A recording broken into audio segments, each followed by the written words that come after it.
ঠিক ২০ বছর আগে ময়মনসিংহ থেকে এক অনিশ্চিত যাত্রায় ঢাকায় এসেছিলেন আরিফিন শুভ। সম্বল ছিল বন্ধুদের কাছ থেকে ধার করা মাত্র ২৫৭ টাকা। মেসে থাকা আর খেয়ে না খেয়ে কাটানো সেই দিনগুলোতে প্রোডাকশন বয় হিসেবে স্যান্ডেল মোছার কাজও করতে হয়েছে তাকে।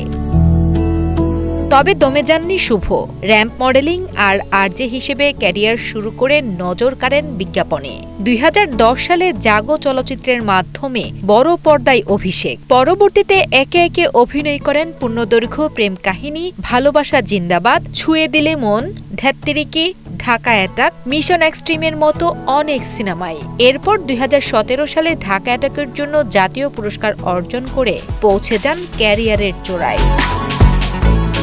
বর্তমানে বলিউডের ওয়েব সিরিজেও কাজ করছেন এই তারকা। ২৫৭ টাকা নিয়ে শুরু করা সেই তরুণের অদম্য আত্মবিশ্বাস আজ তাকে কোটি মানুষের অনুপ্রেরণায় পরিণত করেছে। শুভর এই যাত্রা প্রমাণ করে পরিশ্রম আর স্বপ্ন থাকলে আকাশ ছোঁয়া অসম্ভব নয়।